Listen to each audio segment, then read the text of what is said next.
Salut à tous, on se retrouve pour l'épisode 3363 du Zap Image. On commence aujourd'hui en ce dimanche 20 juillet avec des anniversaires. Et on commence tout d'abord avec l'Espagnol Alex Banea. Il fête aujourd'hui ses 24 ans, cet ancien joueur de Villarreal qui a été transféré il y a à peu près une semaine à l'Atlético Madrid pour 50 millions d'euros. Donc bon anniversaire à lui. Il y a également le défenseur central de Dortmund, Anton, il fête aujourd'hui ses 29 ans. Lucas Digne fête aujourd'hui ses 32 ans, le défenseur français d'Aston Villa. Bon anniversaire à tous ces joueurs. On continue, on va parler maintenant maillot de foot. Pas mal d'équipes ont dévoilé leur maillot, soit domicile, soit extérieur. Et on commence tout d'abord avec Manchester United. Et c'est officiel, Adidas dévoile le nouveau maillot extérieur de Manchester United saison prochaine. Donc là, c'est le maillot version manche longue. Il y a également le maillot version manche courte, bien sûr, mais un sublime maillot de couleur blanc pour les Red Devils. Leur maillot domicile sera comme d'habitude de couleur rouge. Concernant l'autre Manchester City dévoile également son nouveau maillot extérieur et ça sera un maillot de couleur noire et je le trouve sublime. Voilà, je ne sais pas ce que vous en pensez avec le Puma, l'écusson, même les Ted Airways de argenté, il va être sublime. Bien sûr, ce nouveau maillot extérieur de Manchester City. Concernant une autre équipe anglaise, donc là c'est le maillot domicile, c'est Crystal Palace qui vient de dévoiler son nouveau maillot domicile, porté par Jean-Philippe Mateta s'il reste au club, parce que pas sûr qu'il reste là la saison prochaine. On peut voir aussi une autre équipe de Première Ligue, c'est Leeds qui monte la saison prochaine en PL et Adidas dévoile les nouveaux maillots domicile extérieur de Leeds. Donc tout d'abord le maillot domicile et le maillot extérieur sera le maillot de couleur bleue avec les sponsors de couleur jaune. Concernant Monaco aussi, ils dévoilent leur maillot extérieur, donc un sublime maillot de couleur bleue pour cette équipe de l'AS Monaco. Et une équipe beaucoup moins connue que Manchester City ou même United, les gars. C'est une équipe en Autriche, mais regardez quand même ce maillot, c'est le TSV Hartberg ce club dévoile leurs deux nouveaux maillots, le maillot domicile blanc et le maillot extérieur bleu. Mais surtout, ce qu'on regarde, c'est qu'il y a pas mal de sponsors. Regardez sur le maillot. Regardez, il y a je ne sais pas combien de sponsors. Bon, ça leur a apporté de l'argent, mais ça fait un peu bizarre de voir au moins une quinzaine de sponsors sur un maillot. La plupart, regardez, il y a 15 sponsors là pour Monaco APM. Pour Leeds, il y a les Red Bull au milieu. Eux, il y a Net 88, mais ils en ont mis au moins une quinzaine. Bon, ça leur a apporté bien sûr de l'argent à cette équipe autrichienne. Et toujours avec les maillots de foot, donc Sacha Boey, joueur du Bayern Munich. Il a encore régalé son quartier d'origine. Le joueur du Bayern vient de Montreuil-sous-Bois, donc dans le 93. Et c'est simple, il a offert un maillot à tous ses amis d'enfance, du Bayern Munich. Et du coup, ils ont pu tous faire une photo, bien sûr, avec le joueur pour l'instant, bien sûr, du Bayern. Et toujours avec les maillots de foot, on va parler d'un joueur qu'on a vendu beaucoup des maillots, c'est Lamine Yamal. Les ruptures de stock, bien sûr, le nouveau maillot de Lamine Yamal a été vendu en plus de 70 000 exemplaires par le FC Barcelone. C'est énorme. Les maillots ont été distribués dans 170 pays. Les prévisions de cette recette initiale sont d'environ 10 millions d'euros depuis l'annonce. C'était mercredi, l'annonce de son nouveau numéro maillot, surtout le 10.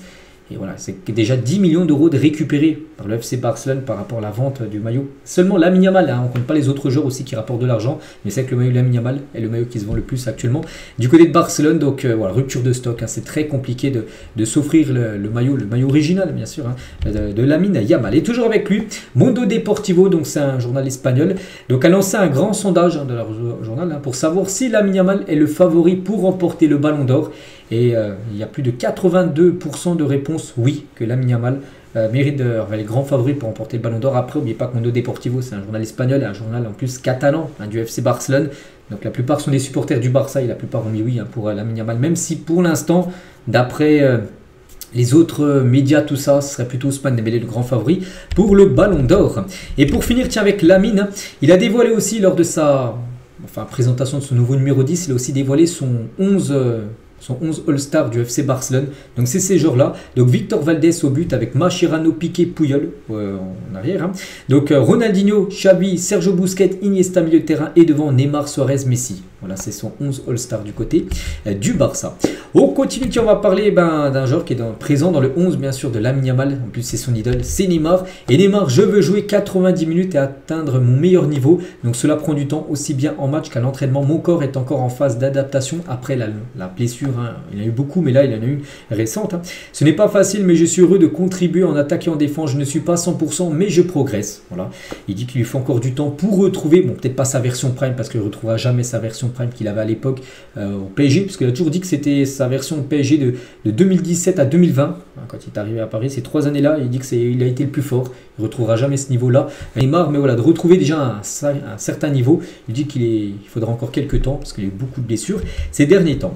On continue les gars, on va parler de Wolverhampton et c'est officiel. Wolverhampton annonce que Diogo Jota fait désormais partie du Hall of Fame du club. En gros, c'est les légendes. Voilà, ils ont un groupe de légendes et il en fait partie, Diogo Jota. C'est un hommage qui honore à la fois ses réalisations remarquables pour le club et l'impact profond que son décès a eu sur le monde du football. Donc ouais, il fait partie des plus grandes légendes en gros de l'équipe de Wolverhampton. On ne l'oublie pas, hein, ça fait déjà 2 semaines et demie qu'on a pris la disparition de Diogo Jota, de son petit frère André Silva. John Textor pourrait se faire évincer d'Eagle Football Holding. Hein. Donc malgré sa position d'actionnaire majoritaire au sein du groupe, il perd peu à peu son influence auprès de ce groupe, Eagle Football. Donc l'ancien président de Lyon n'a déjà plus que le contrôle de Botafogo, parce qu'avant il avait Lyon et Botafogo. Donc Lyon c'est fini, il a démissionné parce qu'il faisait n'importe quoi. Maintenant il a Botafogo, mais ça se peut voilà, qu'il parte aussi de Botafogo. En gros il perd beaucoup d'influence, il n'est plus du tout crédible en gros John Textor par rapport à ce qu'il a pu faire là dans le passé, surtout par rapport à mettre le club de Lyon quand même dans le rouge total. Armand Loriente est tout proche de rejoindre Sunderland, encore un joueur qui pourrait rejoindre Sunderland. Ils ont déjà annoncé pas mal de recrues officielles, on a beaucoup parlé ces derniers jours. Un autre joueur pourrait débarquer, en plus c'est un joueur français.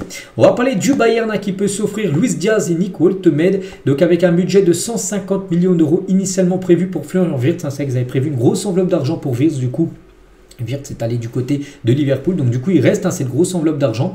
Et ben le Bayern a les moyens financiers de recruter les deux joueurs, donc Luis Diaz plus Nick Woltemade. Donc Luis Diaz serait à peu près à 80-85 millions d'euros, enfin c'est son prix que je vois souvent circuler, et Nick Woltemade sera à peu près 50-60 millions d'euros, ce qui ferait à peu près les 150 millions d'euros initialement prévus pour Wirtz, et ben pourrait être investi sur ces deux joueurs qui pourraient débarquer au Bayern Munich. Ethan Mbappé affiche Kylian, son grand frère, sur Instagram. Les deux frères ont profité de vacances à Marbella ces derniers jours. Pour aller sur l'Instagram de Ethan Mbappé, il a partagé pas mal de photos de son grand frère Kylian, dont une qui est en train de dormir. Romain Molina sur les ambitions de Strasbourg la saison prochaine, notamment en Conference League, mais pas qu'ils sont qualifiés, enfin ils vont jouer les barrages pour jouer cette compète. Donc des échos que j'ai eu d'Angleterre, les mecs de Chelsea veulent vraiment que ça marche. Voilà, Chelsea, parce que Chelsea, leur club satellite c'est Strasbourg. On parle beaucoup de joueurs de Chelsea qui sont prêtés à Strasbourg, donc en gros à Chelsea, ils ont le même propriétaire. Ils aimeraient que en gros, Strasbourg réalise une belle saison en Conference League la saison prochaine, mais pas que Chelsea en plus a gagné la dernière Conference League.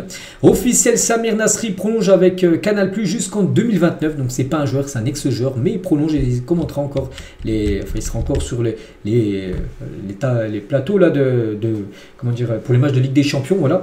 Donc je suis très heureux. Canal+, c'est premium, c'est la Ligue des Champions. Je venais de passer 4 très belles années avec toute l'équipe et je souhaitais continuer. Donc il a décliné l'approche de la chaîne Ligue 1+, c'est vrai qu'il y a une chaîne Ligue 1+, là, qui va ouvrir très prochainement. Il voulait le faire amener, donc il a dit non. Il reste du côté de Canal jusqu'en 2029. On va parler de Paul Pogba quand il était du côté du Havre. 20 000 euros par mois, c'est le salaire qu'avait offert Manchester United à Paul Pogba en 2010, à l'âge de 17 ans. Bien sûr, 20 000 euros par mois, alors qu'il touchait très peu avant. C'était bien sûr une énorme rentrée d'argent pour lui. Donc le Havre lui proposait 5 000 euros et n'avait pas réussi à le conserver. Manchester lui proposait 4 fois plus. Donc c'est pour ça qu'il avait quitté du coup le Havre à 17 ans pour rejoindre le centre de formation de Manchester United. Donc selon les anciens dirigeants havrais, les parents du joueur auraient aussi reçu de la part de Manchester United 100 000 euros chacun pour le père et pour la mère de Paul Pogba. Un logement gratuit à Manchester pour le moment. Bon, ce qu'elle nie, on ne saura jamais. Et Pogba aurait aussi été vexé de voir certains coéquipiers signés aspirants ou pro au Havre, pendant que lui, on lui demandait d'attendre. Des joueurs qui avaient le même âge que lui, il signait pro, il signait des contrats aspirants, c'est-à-dire des contrats où tu as des grandes chances d'être pro après, alors que lui, on lui demandait d'attendre. Attends, c'est pas encore le bon moment. Donc tout ça, on fait que il y a l'arrivée de Manchester qui lui proposait 20 000 euros, donc il est parti directement à Manchester United, Paul Pogba. Et actuellement, bon, il n'est plus à Manchester, il est ni au Havre, il est du côté de Monaco. Il a partagé une photo sur son compte Instagram, intéressant comme façon de se reposer. Paul Pogba et Fati, Ansu Fati, sont devenus inséparables. Donc Pogba tranquille sur un lit et Ansu Fati en train de se reposer, mais sur la moquette. Voilà, même pas au confort. Donc voilà, concernant Paul Pogba, on a hâte de voir ses premiers pas du côté de l'AS Monaco.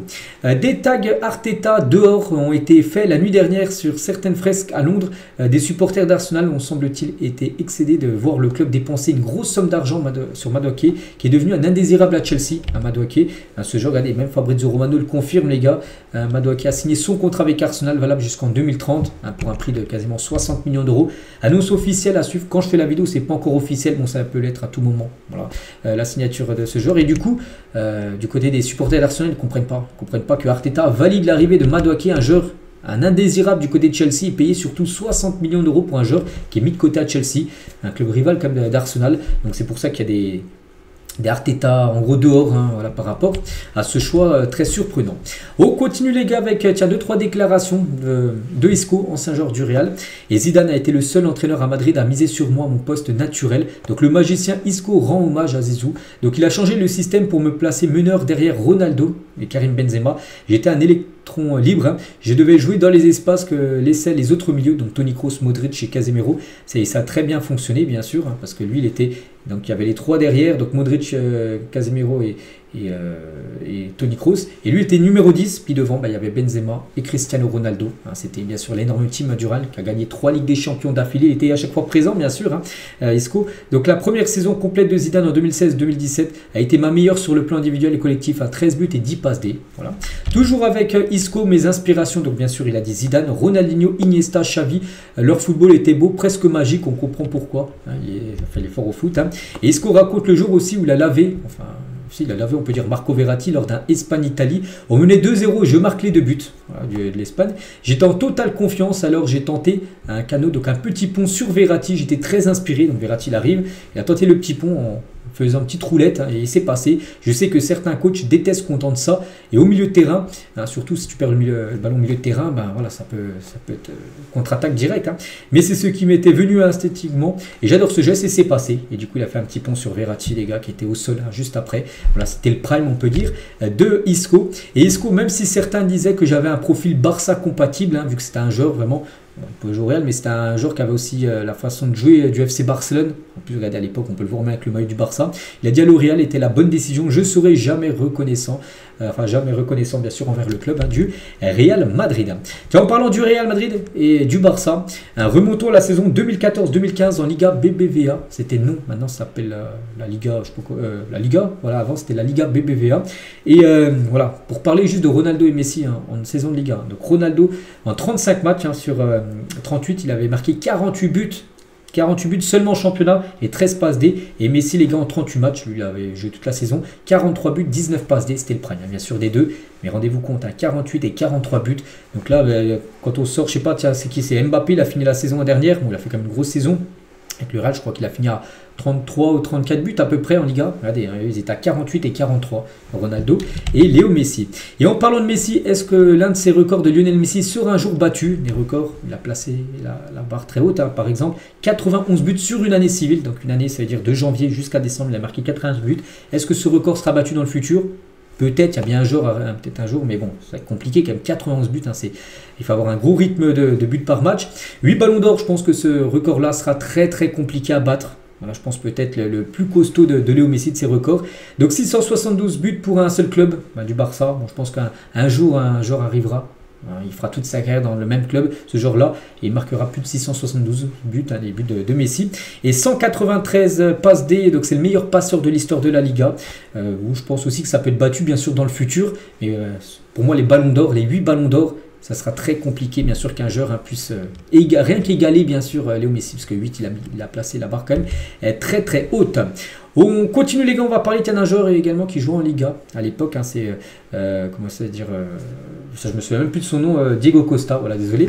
Donc si la situation du penalty de Julián Alvarez nous est arrivée, souvenez-vous Alvarez les gars, c'était un 8e de finale de Ligue des Champions, séance de tir au but contre le Real Madrid, hein, c'était il y a 4-5 mois, et il avait touché 2 fois le ballon, et voilà, le but avait été annulé après, hein. Donc il a dit, hein, si c'était passé à l'époque de l'Atlético quand il était là, donc Raúl Garcia, Diego Godin et moi aurions arrêté le match, hein. On aurait été expulsé, hein, il serait embrouillé avec l'arbitre pour dire non, on ne comprend pas le match, hein. Voilà, il faut montrer qu'on a des, bon, on peut voir, donc voilà, lui il aurait, impossible de reprendre le match, hein. Il aurait totalement pété un câble bien sûr si lui c'était à l'époque, bien sûr, hein, il aurait vu c'est pas un scandale parce que non, t'as pas le droit de toucher 2 fois le ballon, mais lui les gars, ça serait pas passé du tout. Toujours en Espagne, on va parler de Santi Cazorla, officiel 40 ans, prolonge pour 1 an au Real Oviedo, une équipe qui monte en Liga. Tiens, leur deuxième match Real Oviedo, ça sera contre le Real Madrid, hein, qui joueront. Après avoir participé à la montée en Liga en fin de saison, la légende va rester pour aider son club d'enfance à lutter pour le maintien, bien sûr, en Liga. Donc 24 ans après la dernière saison dans l'élite, hein, ça faisait 24 ans que vous n'avez pas joué en première division, et il reste une année de plus, hein, Santi Cazorla, pour essayer d'obtenir le maintien la saison prochaine en Liga. On va parler du Paris Saint-Germain, une semaine, hein, on sait que la semaine dernière c'était la finale de la Coupe du Monde des clubs, dernier match du PSG, et l'image du PSG grimpe aux États-Unis, un plus de 744%, c'est l'augmentation de la vente de maillots domicile du club dans la boutique de New York. Il y a Il y a une boutique spéciale PSG à New York et vraiment la boutique est pleine du matin au soir, enfin surtout pendant la période Coupe du Monde des clubs. Je ne sais pas si actuellement c'est encore le cas. Donc le PSG House de Los Angeles, les boutiques de Miami ou encore Las Vegas tournent à plein régime par rapport à cette belle Coupe du Monde des clubs du PSG, malgré la défaite en finale. Paris a participé, enfin, elle est quand même jusqu'en finale. Il y a eu la Ligue des Champions remportée un mois d'avant. Tout ça font que beaucoup de fans de football américain ont voulu s'offrir le maillot du Paris Saint-Germain. Et par rapport à cette finale la semaine dernière, donc si tu rejoues le même match avec de la fraîcheur mentale et physique, je pense que Paris les étale 10 fois. Donc Mohamed Sissoko estime que Paris a payé l'accumulation des matchs contre Chelsea. Il a dit Chelsea était plus fort et Paris est passé à côté de sa finale, on l'a tous vu. Oui, mais ce match s'est joué sur la fraîcheur, pas sur la qualité. Et puis un PSG avec ou sans Pacho, ce n'est pas la même chose. Donc Chelsea a été dans la provoque. Oui, mais le PSG n'a pas eu besoin de ça pour gagner les titres cette saison. Donc voilà ce qu'il a pu dire. En gros, si le PSG aurait été un peu plus frais, il dit que Paris n'aurait pas eu de soucis, ils auraient battu l'équipe de Chelsea. Bon, nous, ce qu'on retient, c'est que Chelsea a mis un 3-0 à Paris, enfin au Paris Saint-Germain, c'était il y a une semaine, jour pour jour. Et on finit aujourd'hui, tiens, toujours avec cette Coupe du Monde des clubs et le bilan voilà, de Infantino sur le mondial des clubs. Il a dit que c'est un énorme succès. C'est ce qu'il a dit. C'est 2 milliards de dollars de revenus. C'est vrai que c'est de grosses rentrées d'argent. Aucun autre tournoi ne s'approche de ça. Il prend peut-être en compte, par exemple, peut-être la Coupe du Monde des pays, peut-être la Ligue des Champions. Il dit que voilà, on a vu clairement que les équipes étaient contentes. Je respecte les différentes opinions. Il y en a plein qui disaient que c'est un désastre parce que les joueurs n'ont plus de repos, tout ça. Mais là, en tant que président, je défends ce que la FIFA met en place. Et pour lui, c'est une totale réussite, tout simplement, cette Coupe du Monde des clubs. Prochaine édition, n'oubliez pas, en 2029. Voilà, dans 4 ans, on a le temps d'en reparler. De la prochaine édition qui se déroulera, on ne sait pas. Ça peut être aux États-Unis, ça peut être peut-être en Europe. Pour l'instant, le lieu n'a pas encore été fixé par rapport à cette compète. Allez, donc moi, je vous laisse. Je vous souhaite un très bon dimanche et à demain.